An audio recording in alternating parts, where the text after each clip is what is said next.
Hallelujah. सुनिए जरा ध्यान से, चेला क्या है?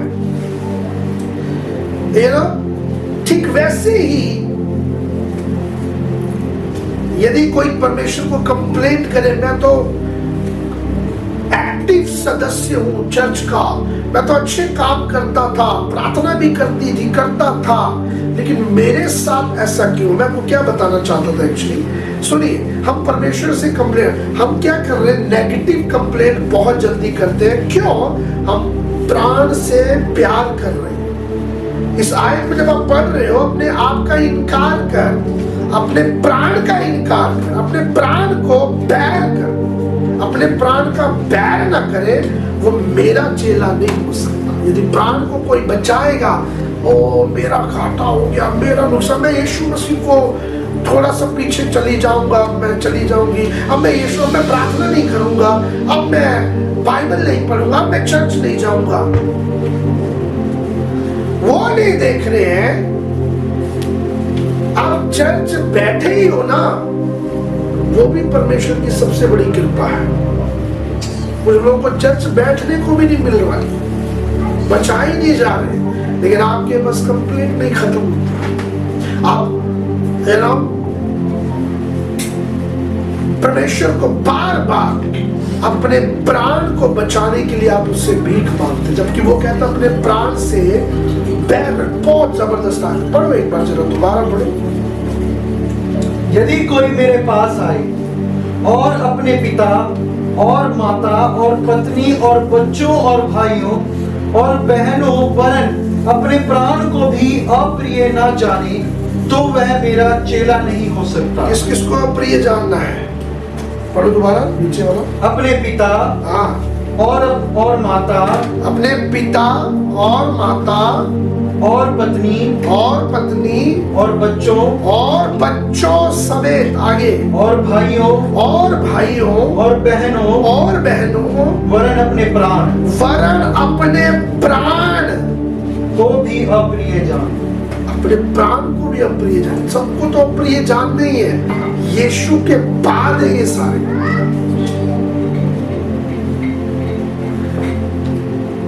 हम पत्नी से, या ठीक है, हम किसी अपने भाई से इतवार सुबह लड़ ले या शनिवार लड़ ले, हम कहते हैं चर्च नहीं जाएंगे, क्योंकि ये चर्च में दिखेगा फिर वहां पे मुझे, ये चर्च में दिखाई देगा मुझे, ये चर्च में दिखाई देगी मुझे, फिर मैं कैसे प्रार्थना करूंगी? क्योंकि मैं तो परमेश्वर की नजर, पास्टर की नजरों में अच्छी पवित्र स्त्री हूँ, प्रार्थना करते वाली, पर मैं कैसे जज लूंगी? मैं लड़ाई करके आई हूँ सुबह। हालेलुया। समझने की कोशिश करिए, यीशु मसीह से जो सच्चा चेला होता है, उसका चिन्ह क्या है? वो यीशु मसीह को सबसे ऊपर रखता है। शादी में जाना किसी की, एतवार को पड़ रही है शादी, हम नहीं जाते। क्यों? यीशु मसीह ऊपर है सबसे, यीशु मसीह सबसे ऊपर है। संडे को काम पे जाना, नहीं जाएंगे, नौकरी जाए तो जाए, मैं नौकरी से प्रेम नहीं करता, लेकिन यीशु सबसे ऊपर है। हमारा परमेश्वर, our God is a good God, हमारा परमेश्वर एक अच्छा परमेश्वर है। वो स्वार्थी परमेश्वर नहीं है कि आपसे सेवा लेकर आपको बदले में बहुतायत ना दे। यूहन्ना 10:10 कहता है, मैं आया बहुतायत देने के लिए आया। किसको बोल रहा हूं? चेलों को। हम डर जाते हैं, यदि नौकरी चलेगी तो खाएंगे क्या, बिजनेस चला जाएगा तो खाएंगे क्या, दिहाड़ी मर जाएगी तो खाएंगे क्या। आप प्राण को बचाना चाह रहे हो साहब, आत्मा तो मर गई, ये बोलते सारे कि खाएंगे क्या। यीशु ऊपर नहीं है, यीशु नीचे कर दिया। क्यों? एक सदस्य वाली सोच है, चेले वाली सोच है। सदस्य कभी भी प्रभु से भाग सकता है, लेकिन चेला कभी भी प्रभु से भागेगा, प्रभु को छोड़ेगा नहीं।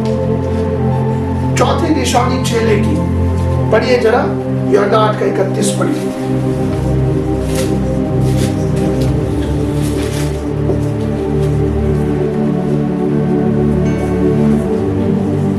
बोलो।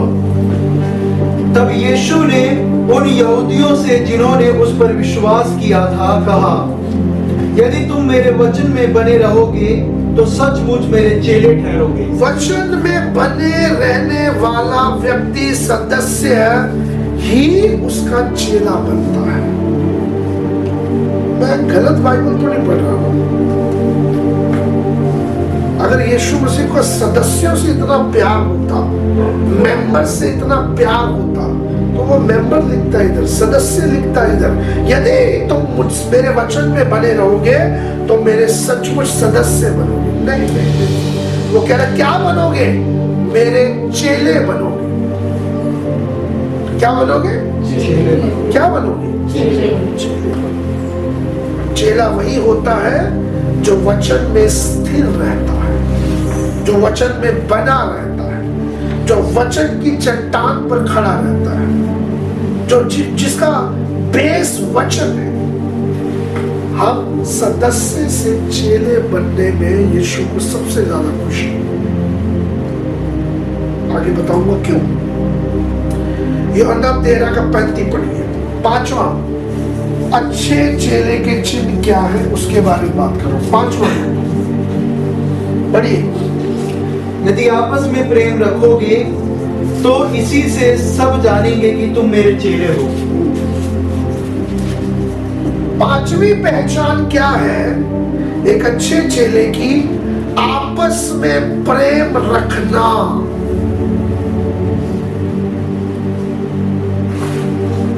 वही अच्छा चेला है, वही अच्छी चेली है।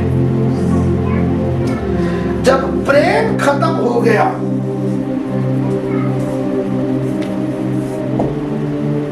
सब कुछ खत्म, परमेश्वर चला गया आपकी लाइफ से।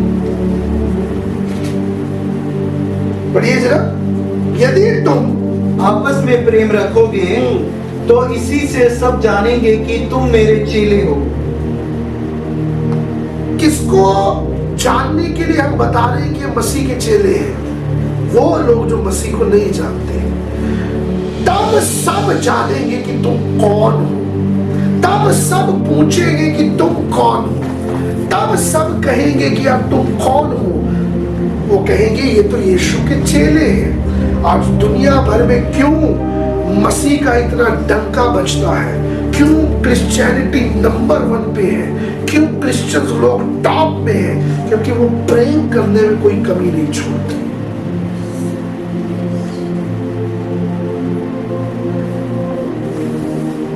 हालेलुया। आरएसएस वाले धर्म करते रह जाते हैं, बजरंग दल वाले धर्म करते रहते हैं। यहाँ पे मसीह लोग आकर हॉस्पिटल बना रहे, मसीह लोग आकर क्रिश्चियन स्कूल बना रहे, मसीह लोग आकर प्यार बांट रहे, कितना कुछ कर रहे हैं मसीह समाज। क्यों? क्योंकि हमारी पहचान किससे होती है? प्रेम से। किसको प्रेम करना है?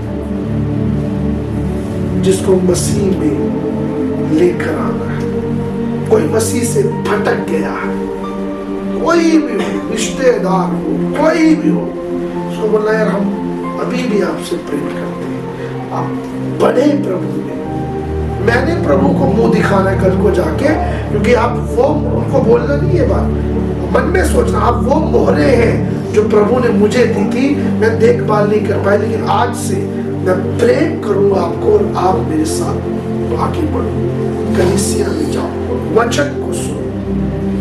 आप कब जाने जाएंगे? प्रभु ये नहीं कहता आप सदस्य के रूप में जाने जाएं और मैं तो पास्टर पॉल की चर्च का बनता हूं। नहीं, परमेश्वर कहता तुम मेरे लिए जाने जाओगे कि तुम प्रेम करते हो। तब लोग कहेंगे तुम यीशु के चेले हो। प्रेम से पहचान होनी चाहिए आपकी। किससे? प्रेम से पहचान। 5वां चिन्ह है एक अच्छे चेले का, हमें सदस्य से, चर्च मेंबर से चेला बनना। ये खतरा है। आरामदायक मसीह जीवन क्या है? एक खतरा है। आरामदायक मसीह जीवन प्रॉब्लम है। ठीक है। 6, यूहन्ना 15 का आज पढ़िए। 6 पॉइंट।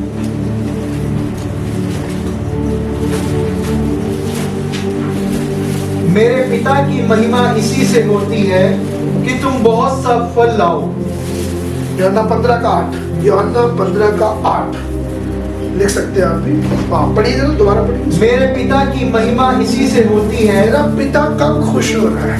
कि तुम बहुत सा फल लाओ। नहीं, कब खुश हो? आपके चर्च जाने से, आपकी गतिविधियों से, आपकी एक्टिविटी से, घर में प्रार्थना करने से, सुबह उठकर यीशु यीशु कहने से।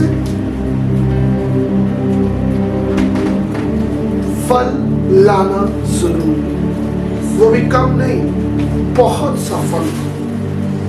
पहले अपनों को बचाओ, यरूशलेम में पहले काम करो।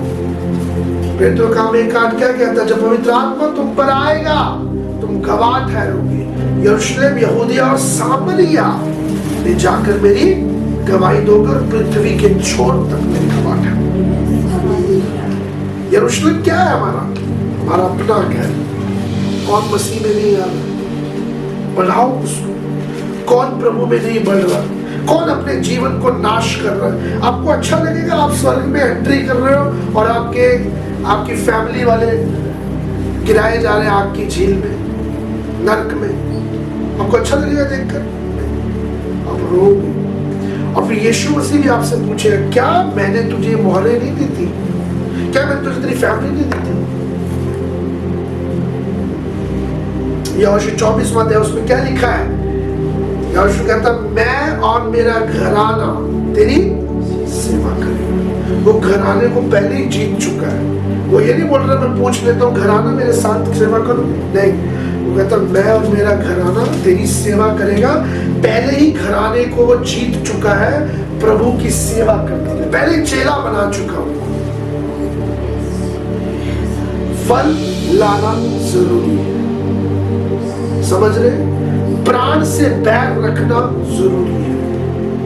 यीशु मसीह सबसे ऊपर होना जरूरी है, बाकी सब चीजें बाद। यीशु मसीह को गिरा ना दिया करो। हल्की सी घर में कानाफूसी, हल्की सी घर में कुछ हुआ, यीशु मसीह तू बाद में, पहले मैं सकने नहीं जाऊंगा। आज में लड़ाई होगी, कलेश हो गया, ये हो गया, वो हो गया। समझ रहे मेरी बात? याकूब 1:22, 7वें चिन्ह पे हूं, लिखते रहिए जो लोग लिख रहे हैं। एक अच्छे चेले का 7वां चिन्ह क्या होता है? आप पढ़िए। परंतु वचन पर चलने वाले बनो और केवल सुनने वाले ही नहीं जो अपने आप को धोखा देते हैं। क्या लिखा है? परंतु वचन पर चलने वाले बनो। सदस्य सुनता है, चेला चलता है। सदस्य सिर्फ चर्च में आके सुन के चला जाएगा, यहां से सुनेगा, इधर से बाहर फेंकेगा। जैसे कोई कविता नहीं सुनते, कविता सुनी यहां से निकाल, वो कौन सा याद रखने वाली चीजें कहते हैं। पर एक अच्छा चेला क्या करेगा? केवल सुनेगा नहीं, उस पे काम भी करेगा। सदस्य सुनता है, चेला चलता है। हम जीवन में कितना चल चुके हैं, लेकिन मसीह में चल नहीं लिया, हम खड़े हो चुके हैं। इसलिए यीशु मसीह को ये बात बोलना पड़ा कि रुका हुआ पानी, stagnant pond always become the dirty pond। रुका हुआ पानी हमेशा गंदा हो जाता है, मच्छर मक्खियां लग जाते हैं खड़े हुए पानी। ठीक है, 8वां पॉइंट, लूका 14:33 पढ़िए।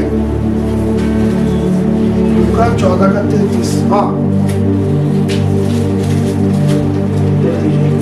इसी रीति से तुम में से जो कोई अपना सब कुछ त्याग ना दे वह मेरा चेला नहीं हो सकता। वह मेरा चेला नहीं हो सकता।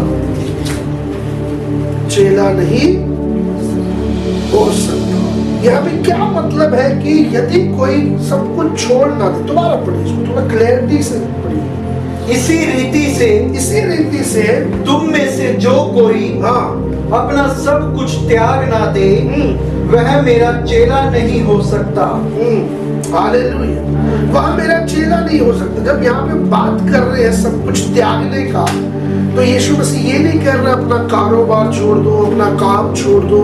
यीशु मसीह वो नहीं कह रहा। त्याग का मतलब क्या होता है? सरेंडर करना, समर्पण करना। प्रभु मेरी इच्छा नहीं, तेरी इच्छा मेरे जीवन में पूरी हो जाए। अपनी इच्छा के अनुसार नहीं, लेकिन परमेश्वर की इच्छा के अनुसार मैं चलूंगा। मैं अपनी पहचान में नहीं बढ़ूंगा, मैं कितना बड़ा शाहूकार बनता हूं, मेरे पास क्या है उसमें नहीं, तेरी पहचान में मैं आगे बढ़ूंगा। तीसरी बात, मेरी प्रायोरिटीज, मेरी प्राथमिकताएं, मेरे जरूरी काम बाद में होंगे, लेकिन परमेश्वर के अनुसार मेरा जीवन यीशु को पहले रखे।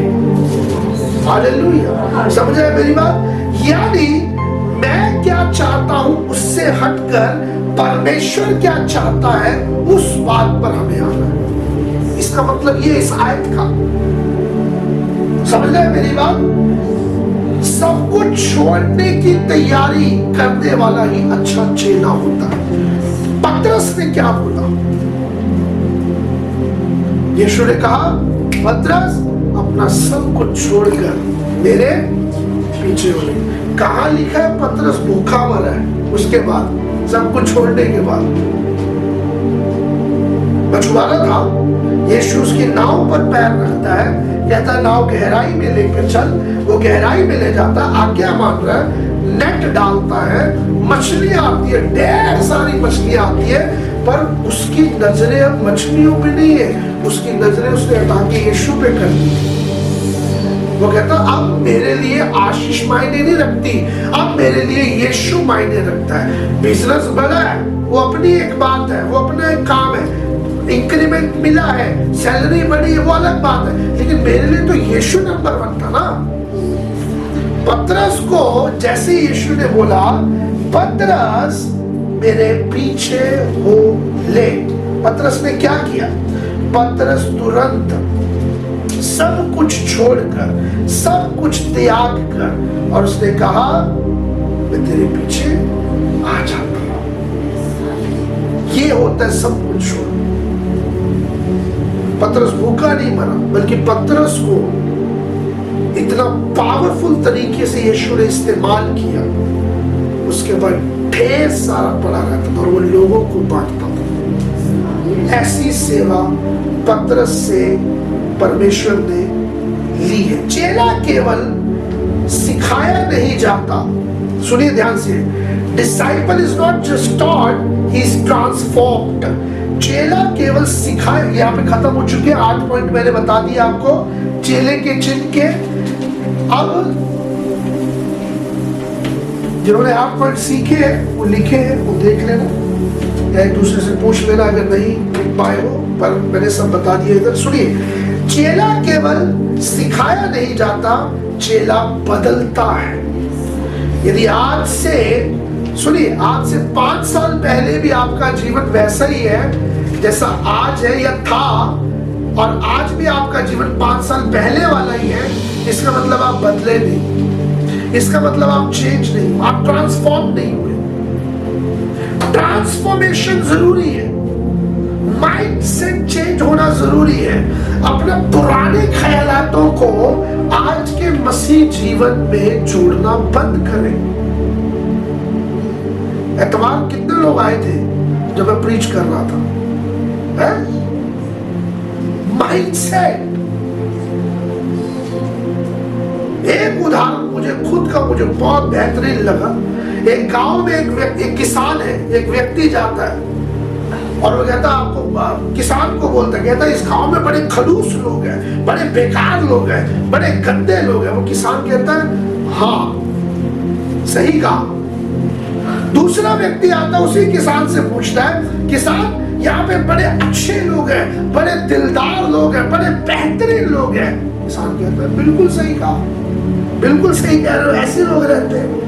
नजरिया जैसा आप सोचेंगे वैसा आप रिफ्लेक्ट करेंगे। ये जो दुनिया है ना, ये आपके माइंडसेट का एक रिफ्लेक्शन आपको देता है। दूसरी चीज, एक शहर में नशा बिक रहा है, आप उस शहर में रहते हैं, आपको नहीं पता, लेकिन नशा बिकता है।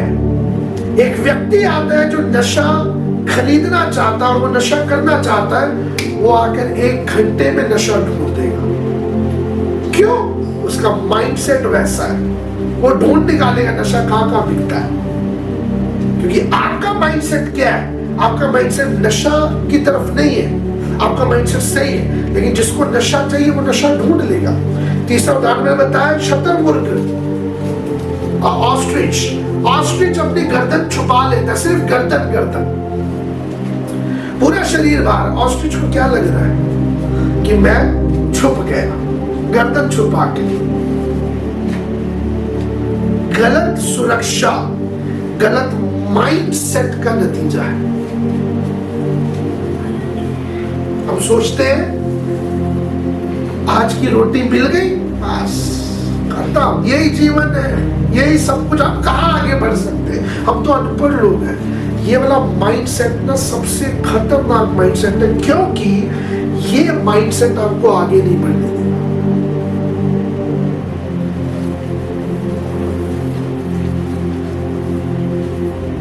आपकी जो इमेजिनेशन होती है, कल्पना, इमेजिनेशन, वो आपको फ्यूचर में ले जाती है। आप फ्यूचर में नहीं जा रहे, लेकिन आपकी कल्पना आपको फ्यूचर में ले जा रही है। जब हम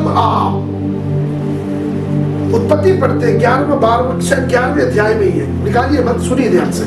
उत्पत्ति पढ़ते वहां पे लोगों ने इमेजिन किया हम एक ऐसी इमारत बनाएंगे जो परमेश्वर तक पहुंचे, एक ऐसी बिल्डिंग बनाएंगे जो परमेश्वर तक जाएगी। सोचिए इमेजिनेशन में कितनी पावर रखी है परमेश्वर ने कहा ये तो खतरा हो गया, ये तो जो इमेजिन कर रहे हैं वैसे ही कर देंगे। ये तो परमेश्वर ने फिर गड़बड़ी डाली, भाषाओं की गड़बड़ी। आज कोई पंजाबी बोलता है, कोई हिंदी बोलता है, कोई और भाषा, अफ्रीका में कोई और भाषा है, अमेरिका में कोई और भाषा इंग्लिश है, कोई और देश में कोई और भाषा, बांग्लादेश में बंगाली है। क्यों है? गड़बड़ी हुई, परमेश्वर ने भाषाओं की गड़बड़ी डाली। बताना क्या चाह रहा हूं मैं आपको, आपका माइंडसेट। सुनिए, 10 साल से कलीसिया में है, ऐसा हो सकता है जब आप 10 साल से कलीसिया में हैं, आप अपरिपक्व हो सकते हैं, लेकिन आप 2 साल से कलीसिया में और चेले हैं, आप मैच्योर हो सकते हैं। 10 साल से कलीसिया में है लेकिन इमैच्योर है, अपरिपक्व है, आरामदायक मसीह है, इमैच्योर है, पता नहीं परमेश्वर कर क्या सकता उसकी जिंदगी में, क्योंकि इमैच्योर है। लेकिन 2 साल का चेला मैच्योरिटी में आकर, सदस्य सिर्फ सुनता रहा, चेला सीखता रहा और चलता रहा, इसलिए मैच्योर हो गया, इसलिए बदल गया, इसलिए चेंज हो गया। इसलिए पौलुस हमेशा एक बात को कहता है, 1 कुरिन्थियों 3 अध्याय, तुम अभी बच्चे हो। बच्चों को बड़ी चीजें नहीं दे सकता हाथ में, बच्चों को स्वर्गीय खजाने नहीं पकड़ा सकता, क्योंकि बच्चे हैं अभी। कुछ लोग सदस्य हैं, मेंबर है, सिर्फ चेले नहीं बने। चेले बनने के बाद, सुन रहे मेरी बात, चेले बनने के बाद पतरस कहता खड़ा हो जाए, यीशु के नाम से चल फिर। जब चेले नहीं थे, सिर्फ सदस्य थे यीशु के साथ, दुष्ट आत्माएं निकाल रहे, निकल ही नहीं रही। आंधी तूफान को देख के डर जा रहे, क्योंकि सदस्य से चेले नहीं बने ना, तो सदस्य हमेशा प्रॉब्लम में रहेगा। उसको हमेशा पास्टर का हाथ चाहिए सब, उसको हमेशा पास्टर की दुआएं चाहिए। पास्टर करो दुआ, अद्भुत काम नहीं हो रहे। क्यों? जानते हैं यीशु को, पर लेकिन चेले नहीं बन पा रहे। चेले बनने के लिए कोई डिग्री नहीं चाहिए। चेले बनने के लिए पहली चीज मैंने बोली, दिल चाहिए, और 8 चीज जो मैंने बताए थे भी, 8 बिंदु, वो चाहिए दिल में। आप एक अच्छे चेले बन सकते हैं। एक सदस्य का नाम एक पीढ़ी तक होता है, लेकिन एक चेले का नाम, प्रभु के चेले का नाम सदियों तक होता है। Hallelujah, hallelujah. सुन रहे हैं मेरी बात? पौलुस कहता तुम अभी बच्चे हो, बहुत छोटे हो तुम, तुम्हारा लाइफ अभी बड़ों वाला नहीं है। तुम जूम मीटिंग में बैठते तो हो लेकिन सीखना नहीं चाहते कुछ। तुम प्रेयर मीटिंग में तुम्हें हम घर तक, तुम्हारे घर तक हम सेवा दे रहे हैं तुम्हें। कुछ लोग इधर आ रहे हैं क्योंकि कुछ लोग आ नहीं सकते इधर। उनका हमेशा का एक ही प्रॉब्लम है, हम सदस्य, हम चेले कैसे बनेंगे, इसलिए हम आ नहीं सकते। पर लेकिन अब यहाँ पे हम चेलेपन की सिखा रहे हैं जूम में, तो सीखना भी नहीं चाहते। सुन रहे मेरी बात, ध्यान से सुनिए। पौलुस कहता है तुम अभी बच्चे हो, 5 मिनट में खत्म करो। तुम अभी बच्चे हो, इसलिए तुम्हारे बीच में झगड़े उत्पन्न होते हैं। मैंने बताया ना, एक चेला झगड़ा नहीं देखता, सदस्य हमेशा झगड़ों में रहेगा। समझ रहे हो? तुम्हारे बीच में डिवीजन हो जाता, बंटवारा हो जाता है। तुम मैच्योर नहीं, परिपक्व नहीं। योना एक ऐसा नबी हुआ बाइबल में जिसको परमेश्वर ने बोला कि तू मेरी सेवा करना है, तुझे मैं निनवे भेजना चाहता हूं, निनवे को जा। तेरे अंदर मैंने एक पर्पस दिया है, तेरे अंदर मैंने एक उद्देश्य दिया है। हाँ, मरकुस 16:16 विश्वास करो, बपतिस्मा लो, जरूरी था वो। पर लेकिन उसके बाद मैंने तुम्हारी जिंदगी में एक पर्पस डाला था, मैंने तुम्हारे जीवन में एक उद्देश्य रखा था मेरे अजीजों। यीशु मसीह कहता है मत्ती 18:19-20, मैंने स्वर्गदूतों के लिए नहीं लिखा हूं, तुम्हारे लिए लिखा था कि जाकर इस उद्देश्य को पूरा करो। सदस्य ना बने रहो लेकिन चेले भी बनो। योना ने सोचा, योना कहता परमेश्वर मैं तेरा डर मानने वाला हूं, मैं निनवे नहीं जाऊंगा, मेरी बात नहीं सुनते। सदस्य वाला माइंड, मैं नहीं निनवे जाऊंगा। अच्छा, परमेश्वर कहता जा, उनको जाके बता, वहां के लोग दुष्ट हो चुके हैं, वो क्रूर हो चुके हैं, वो प्रभु से पीछे जा चुके हैं, मसीह से दूर जा चुके हैं। जा उन्हें बता मेरी वाणी, क्या पता बदल जाए वहां के लोग। कहता नहीं मैं नहीं जाऊंगा, बहुत बेकार है। आज ऐसे तो होता सदस्य जो करते हैं, मैं अपने रिश्तेदारों में कैसे जाऊं, वो तो हमें गालियां देते हैं, वो तो हमें ये करते हैं, वो तो वो कहते हैं। वो प्रॉब्लम उनके लिए, आपका माइंडसेट ऐसा, आपके पास है नहीं कुछ देने के लिए। उन्हें देने के लिए होता तो पहले चेले बनते, तब उनको कुछ सिखाते। जाकर गप्पे मार के आए हो, जाकर बैठ के सिर्फ चाय पी के आए, रिश्तेदारों और बीच में अनबन हुई, छोड़ दिए रिश्तेदार, उनको बचाने का दिल कहाँ था तुम्हारे पास? यही योना सोच रहा था। योना कहता है मैं नहीं जाऊंगा, मैं बैठ जाऊंगा जहाज में, लेकिन तर्शीश को भाग जाऊंगा। जब आप उद्देश्य से भागते हैं, मत सोचना कि परमेश्वर ने आपको छोड़ दिया। परमेश्वर फिर भी आपको देख रहा है, परमेश्वर फिर भी आपकी लाइफ को कंट्रोल करना चाहता है। वो आपके कठिन समय में भी आपके साथ खड़ा होना चाहता है। वो भागा, तूफान आया, जहाज समस्या में आया, जहाज हिलने डुलने लगा, और खुद बोला उसने लोगों को, मुझे मार डालो, मुझे फेंक दो पानी। जब एक सदस्य यहां जाने के लिए मना करेगा ना, तो एक सदस्य कहेगा मैं मसीह को भी छोड़ देता हूं, मैं मसीह से भी दूर चला जाता हूं, मैं मर जाता हूं, मैं वापस हिंदुइज्म में चला जाता हूं, मैं वापस हिंदू बन जाता हूं। क्यों? सदस्य से चेला नहीं बन रहा। यही योना की कहानी थी। मैं नहीं जाऊंगा निनवे, मैं तर्शीश को भागूंगा, वापस जाऊंगा। यीशु कहता नहीं, खुद उसने बोला, कहता मुझे पानी में फेंक दो। पानी में जब फेंका, 3 दिन तक मछली के पेट में रहा। 3 दिन तक मछली के पेट में रहा। मर गया था? नहीं। परमेश्वर वहां पर भी कंट्रोल में था, उसको बचा के रखा। नहीं है तो मेरा बच्चा, कोई बात नहीं, पर कठिन समय तो आया ना, नीचे तो गिरा ना पानी, खुद मरने के लिए सोचा ना उसने। परमेश्वर ने उसे कहा पर्पस में वापस आ, उद्देश्य में वापस आ। फिर वो वापस आया,